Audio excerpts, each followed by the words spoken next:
அனைவருக்கும் வணக்கம். நான் உங்கள் கேவி ஈஸ்வரி. அரசியல் வேட்டை. அதாவதுங்க, நேற்று காலையில் 6 to 7 மணி இருக்கும்.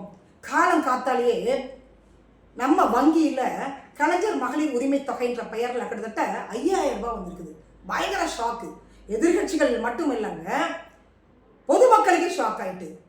1 அழுத்துறதுக்கு பதிலாக 5 அழுத்திட்டாங்க போல தெரியுது. அரசு அதிகாரிகள் எப்போதும் போல தூங்கிட்டாங்க போல தெரியுது. நாம நினைச்சிட்டு இருந்தோம். டிவி ஆன் பண்ண பிறகுதான் தெரியுது முதலமைச்சர் இவ்வளவு பெரிய விளக்கத்தை கொடுக்குறாங்க. டினாமினேஷனோட விளக்கத்தை கொடுக்குறாங்க. 3000 ரூபாய் நாங்கள் எதுக்கு கொடுத்தோம், 2000 ரூபாய் நாங்கள் எதுக்கு கொடுத்தோம், இந்த அமௌண்ட் எல்லாம் முடக்கிறதுக்கு ஒன்றிய அரசு அடிமை கட்சி சதி செய்து அப்படின்ற ஒரு விளக்கத்தெல்லாம் அவங்க கொடுத்துருக்குறாங்க. பயங்கர ஷாக் ஆயிட்டு. ஏன்னா 1.31 கோடி தகுதி உள்ள மகளிர் இருக்கக்கூடிய குடும்ப அட்டைதாரர்களுக்கு இந்த தொகையை கொடுத்துருக்குறாங்க. 21 பிரச்சாரத்தில் என்ன சொன்னாங்க, அனைத்து குடும்ப அட்டைதாரர்களுக்கும் சொன்னாங்க. ஆட்சிக்கு வந்த படம் தெரியுது அனைத்து பெண்களுக்கும் தகுதி இல்லை தமிழகத்தை பொறுத்த வரைக்கும், அதனால நம்ம தகுதி பிரித்து கொடுக்கணும் அப்படின்னு சொல்லிட்டு தகுதி உள்ள மகளிருக்கு மட்டும்தான் நாங்கள் 1000 ரூபாய் கொடுப்போம் அப்படின்னு சொல்லிட்டு 28 மாதங்கள் கழித்து 1000 ரூபாய் கொடுக்க ஆரம்பிச்சாங்க. அந்த பணம் தான் இப்போ பார்த்தீங்கன்னா 5000 ரூபாய் கொடுத்துருக்குறாங்க. ஏன்னா தேர்தல் நெருங்கிட்டு இருக்குது இல்லையா, அதனால 3000 ரூபாய் இந்த மந்த்துக்கு, பிப்ரவரி மந்த்துக்கு, மார்ச், ஏப்ரல் 3000 ரூபாய் கணக்கு வச்சுக்கோங்க. அதுவும் போக 2000 ரூபாய் கொடைக்கானல் ஊட்டியெல்லாம் போய் என்ஜாய் பண்ணுங்க, சந்தோஷமா லைஃப்பை என்ஜாய் பண்ணுங்க அப்படின்னு நம்ம முதலமைச்சர் மனசு கொடுத்துட்டாப்ல. யார் அப்பா விட்டு பணம்லாம் நீங்க கேட்கக்கூடாது. இது அரசாங்கத்தோட பணம், யார் அப்பா விட்டு பணத்தை எடுத்து கொடுக்கல.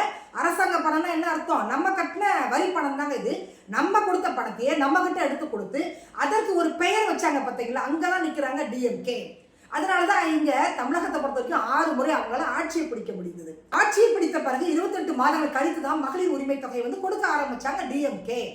அப்ப இப்ப இந்த 3 மாதங்களுக்கு சேர்த்து 3000 ரூபாய் கொடுக்கக்கூடிய நீங்க ஏன் முன்னாடி உள்ள அந்த பேலன்ஸ் அமௌண்ட் 28000 இருக்கு இல்லையா, அதை சேர்த்து கொடுக்க வேண்டியதுன்ற ஒரு கேள்வியை நம்ம முன் வச்சுக்கோம் முதலமைச்சர் கிட்ட.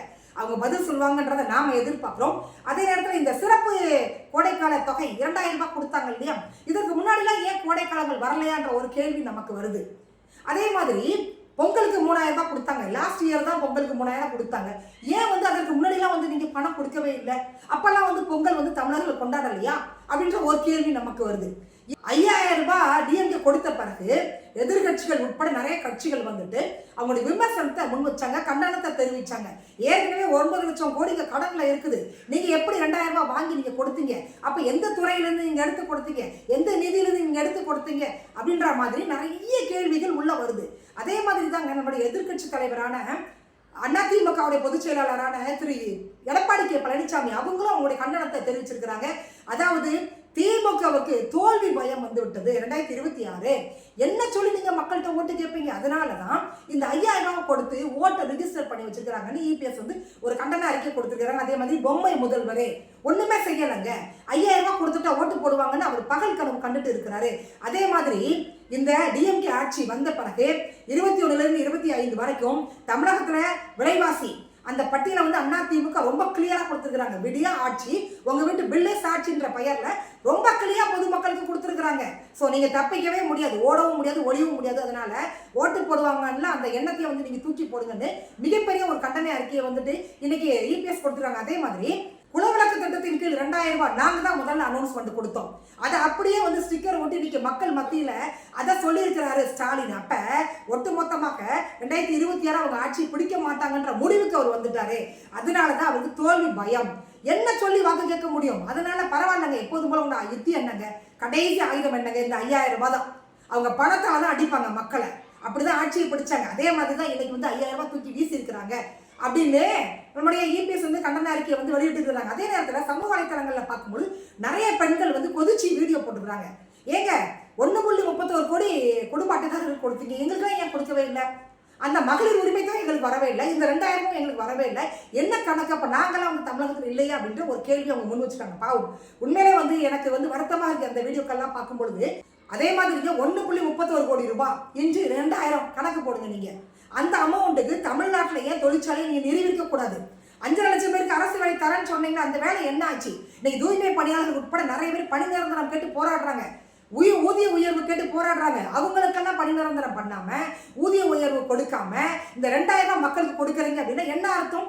ஓட்டுக்கு 2000 ரூபாய் பட்ட பகல்ல தேர்தல் ஆணையம் முன்னாடியே கண் முன்னாடியே கொடுத்துருக்கிறீங்க. அப்படிதான் நாம எடுத்துக்கணும். இந்த பணம் அப்படிதான் வந்திருக்கு. அதனாலதான் காலம் காத்தாலேயே இந்த விஷயத்தை அப்படி கசிய விடாம ரகசியமா வந்து 5000 ரூபாய் போட்டுக்கிறாங்க. அதே நாள்ல நீங்க பாத்தீங்க அப்படின்னா சென்ட்ரல் ரிசர்வ் பேங்க்ல கிட்டத்தட்ட 4000 கோடி வந்து தமிழக அரசு கடன் வாங்கியிருக்குதா ஒரு செய்தி வருது.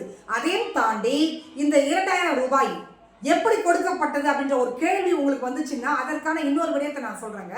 டிஎம்கே ஆட்சி வந்த பிறகு 2021 to 25 இப்ப பட்ஜெட் தாக்கல் பண்றாங்க இல்லையா, ஒவ்வொரு வருடங்களும் வந்து பட்ஜெட் தாக்கல் பண்ணும்போது ஒவ்வொரு துறைக்கும் நிதி ஒதுக்குவாங்க. அதே மாதிரி தமிழகத்தை பொறுத்த வரைக்கும் டிஎம்கே அரசாங்கம் வந்த பிறகு 2021 to 2025 வரைக்கும் ஆதி திராவிட துணை திட்டத்திற்காக 87,664 கோடி ரூபாய் ஒதுக்கி இருக்கிறாங்க. அதே மாதிரி பழங்குடியினர் துணை திட்டத்திற்காக 8,078 கோடி ரூபாய் ஒதுக்கி இருக்கிறாங்க. இப்ப நம்மளோட கேள்வி என்னன்னா, தமிழக அரசு ஒதுக்கிய SC/ST மக்களுக்கான அந்த நிதி என்ன ஆனது, அந்த நிதியில நீங்க என்னென்ன பண்ணிருக்கீங்கன்ற வெள்ளை அறிக்கை வந்து மக்களுக்கு டிஎம்கே அரசாங்கம் கொடுத்தே ஆகணும். டிஎம்கே ஆட்சிக்கு வந்த பிறகு 28 மாதங்கள் கழித்து தான் கொடுக்க ஆரம்பிச்சாங்க மகளிர் உரிமை தொகை 1000 ரூபாய் கொடுக்க ஆரம்பிச்சாங்க. அந்த 1000 ரூபாய் எதுல இருந்து எடுத்து கொடுத்தாங்க, அந்த கேள்விக்கு இது வரைக்கும் தமிழக அரசு பதிலே சொல்லவே இல்லை. 1000 ரூபாய் உங்களால எப்படி கொடுக்க முடிஞ்சது, எதுல இருந்து எடுத்து கொடுத்தீங்க, அந்த கேள்விக்கான பதில் வந்து இப்ப நமக்கு கிடைச்சிருக்குது, ஆதாரத்தோட கிடைச்சிருக்குது. என்ன தெரியுங்களா, கடந்த டிசம்பர் மாதத்துல 2025 ஒரு பர்சனு தகவல் அறியும் உரிமை சட்டத்துல ஒரு கேள்வியை முன்வைக்கிறாரு. என்ன கேட்கிறாருன்னா, இந்த கலைஞர் மகளிர் உரிமை தொகை கொடுத்துட்டு வர்றாங்கல்ல டிஎம்கே அரசாங்கம், 28 மாதங்கள் கழித்து தான் கொடுத்துட்டு வர்றாங்க, அந்த தொகை வந்து எந்த துறையிலிருந்து எந்த நிதியிலிருந்து எடுத்து கொடுக்குறாங்க, அதுவும் வந்துட்டு குறிப்பாக பழங்குடியினர் அந்த நிதியிலிருந்து எடுத்து கொடுக்கப்பட்டதான்ற கேள்வியை முன்வைக்கிறப்ப தகவல் அறியும் உரிமை சட்டம் என்ன சொல்லியிருக்காங்க, ஆமான்னு சொல்லியிருக்காங்க. ஆமான்னு கிளியரா 2023 இருந்து 2023 to 24, 24 to 25, 25 to 26 இந்த 3 வருடங்கள்ல எவ்வளவு நிதி அதிலிருந்து இந்த கலைஞர் மகளிர் உரிமை தொகைக்கு கொடுக்கப்பட்டது என்ற விவரத்தை வந்து ஆதாரத்தோட தகவல் அறிவு உரிமை சட்டம் கொடுத்திருக்கிறாங்க. 2021 to 26 வரைக்குமே SC/ST மக்களுக்கு ஒதுக்கி அந்த நிதியிலிருந்து தான் கலைஞர் மகளிர் உரிமை தொகை வரவு வைக்கப்பட்டது குடும்ப அட்டைதாரர்களுக்கு. இந்த கேள்வியை தான் நாம வந்து அண்ணன் திருமாவுக்கும் அண்ணன் வேல்முருகனுக்கும் அண்ணன் சீமானுக்கும் நாம முன்வைக்கிறோம். அதாவது SC/ST மக்களுக்காக அரசாங்கம் ஒதுக்கி அந்த நிதியிலிருந்து பணத்தை எடுத்து நீங்க அனைத்து குடும்ப அட்டைதாரர்களுக்கும் கொடுப்பதற்கு என்ன ரைட்ஸ் உங்களுக்கு இருக்குது, அந்த மக்களுக்கு ஒதுக்கிய நிதி என்ன ஆனது, அந்த நிதியில நீங்க என்னென்ன செய்திருக்கிறீங்க, அந்த வெள்ளை அறிக்கையை வந்து தமிழக அரசு கொடுக்க முடியுமா, இல்ல கூட்டணி கட்சிகள் தான் இந்த கேள்வியை முன்வைக்க முடியுமா? அண்ணன் திருமா பாராட்டி கடிதமெல்லாம் எழுதியிருக்கிறாங்க, ஒரு ஆர்டிக்கல் வெளியிட்டு இருக்கிறாங்க, ஒரு வீடியோ வெளியிட்டு இருக்கிறாங்க, திராவிட மின்றாங்கன்னா மறுபடியும் ஆட்சியை பிடிக்கணும்னு சொல்லியிருக்கிறாங்க. அதனால தான் நான் அந்த கேள்வியை நான் முன்வைக்கிறேன். தாழ்த்தப்பட்ட மக்களுக்காக ஒதுக்கிய நிதியில எப்படி நீங்க கலைஞர் மகளிர் உரிமை தொகை கொடுப்பீங்க? ஆதி திராவிடர்களாக இருந்தாலும் சரி, அதே மாதிரி பழங்குடியினராக இருந்தாலும் சரி, SC/ST மக்களை பொறுத்த வரைக்கும் அவங்களுக்கு அரசாங்கம் ஒதுக்கக்கூடிய அந்த நிதி, அந்த இடஒதுக்கீடு என்பது அவங்களை போய் சேருவதே கிடையாது. மற்ற சமூகத்தினர் இதை வந்து மிஸ்யூஸ் பண்றாங்க, ஆட்சியாளர்கள் மிஸ்யூஸ் பண்றாங்கன்ற விமர்சனம் இருக்கும் பொழுது நீங்க அவங்களுக்கு ஒதுக்கி அந்த நிதியில இருந்து எடுத்து கலைஞர் மகளிர் உரிமை தொகை கொடுக்கறீங்க நீங்க அப்படின்னா நீங்க யாரை ஏமாத்துறீங்க? SC/ST மக்களை இந்த சமூக நீதி பேசக்கூடிய கட்சி ஆட்சி வந்து பகிரங்கமாக ஏமாற்றி இருக்கிறது, பட்ட பகல்ல ஏமாற்றி இருக்கிறது. இதை கேட்க அண்ணன் திருமா அவர்களுக்கு திராணி தில்லு இருக்குது, அண்ணன் வேல்முருகனுக்கு திராணி இருக்கா? நீங்க இந்த 5 வருட காலத்துல SC/ST மக்களுக்கு எவ்வளவு நிதி ஒதுக்குனீங்க, என்னென்ன வாக்குறுதி கொடுத்தீங்க, என்னென்ன செய்து முடிச்சிருக்கீங்க, இப்ப அந்த நிதியில எவ்வளவு பேலன்ஸ் இருக்குது, இதை வந்து வெள்ளை அறிக்கையாக தமிழக அரசு வெளியிட தயாராக இருக்கிறாங்களா? இன்னைக்கு அந்த 5000 ரூபாய் முன்னிட்டு கூட்டணி கட்சிகள்லாம் பாராட்டி பேசி வீடியோ வெளியிட்டு இருக்கிறாங்க. எனக்கு வருத்தமா இருக்கிறத பார்க்கும் பொழுது நீங்க தொழிற்சாலையை நிறுவி அதுல வரக்கூடிய லாபத்துல நீங்க மக்களுக்கு பண்ணுங்க, நாங்க வேண்டாமே சொல்லல. 5000 ரூபாய் கொடுக்கறதுல எனக்கு எந்த ஒரு மாற்று கருத்தும் இல்லை, ரொம்ப மகிழ்ச்சி. எனக்கு மக்கள் பணத்தை வாங்குறாங்க, 5000 ரூபாய் வாங்குறாங்க அப்படின்னா எனக்கு ரொம்ப மகிழ்ச்சி. ஆனால் அந்த நிதி எங்கிருந்து எடுத்து கொடுக்கப்பட்டது?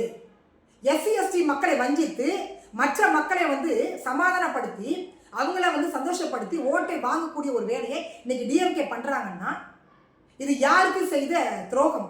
இதை கேட்பதற்கு அண்ணன் திருமா உட்பட, கம்யூனிஸ்ட் கட்சி உட்பட, காங்கிரஸ் உட்பட எந்த கட்சிக்குமே அந்த தில்லு கிடையாது, திராணியும் கிடையாது, தகுதியும் இல்லை. யாருக்காக ஒதுக்கப்பட்ட நிதி அது? இந்த 5 வருடங்கள்ல நீங்க என்ன பண்ணீங்க SC/ST மக்களுக்கு? இன்னைக்கே வந்து அவங்க பாதிக்கப்பட்டு இருக்கிறாங்க. இடஒதுக்கீடு அவங்களுக்கு போய் சேருதா? அதை அவங்க கரெக்டா பயன்படுத்துறாங்களா? பாதிக்கப்பட்டவங்களுக்கு போய் சேருதா? அதுதான் நம்மளோட கேள்வி. கேட்டா சமூக நீதி பேசக்கூடிய கட்சி ஆட்சின்றீங்க, பாதிக்கப்பட்ட மக்களுக்காக ஒதுக்கி நிதியிலிருந்து நீங்க எடுத்து கொடுத்துருக்கீங்க. ஆனால் பொருளாதார வளர்ச்சியில தமிழ்நாடு ஃபர்ஸ்ட், இந்தியாவிலேயே ஃபர்ஸ்ட் மாநிலம் அப்படின்றாங்க. அப்போ அதற்கான அமௌண்ட் எல்லாம் எங்க? எவ்வளோ தொழிற்சாலை நிறுவனங்க, பொருளாதாரம் எந்த அளவுக்கு வளர்ச்சி அடைஞ்சிருக்குது? அப்போ ஏன் இந்த துறையிலேருந்து நீங்கள் நிதி எடுத்து கொடுத்தீங்க நீங்கள்? ஸோ இதைத்தான் வந்து கண்டிச்சு நம்மளுடைய இபிஎஸ் வந்து அறிக்கை கொடுத்துருக்காங்க. உங்களுடைய கமெண்ட் என்னன்றது நீங்கள் பதிவு பண்ணுங்க. மீண்டும் சந்திக்கலாம். நன்றி, வணக்கம்.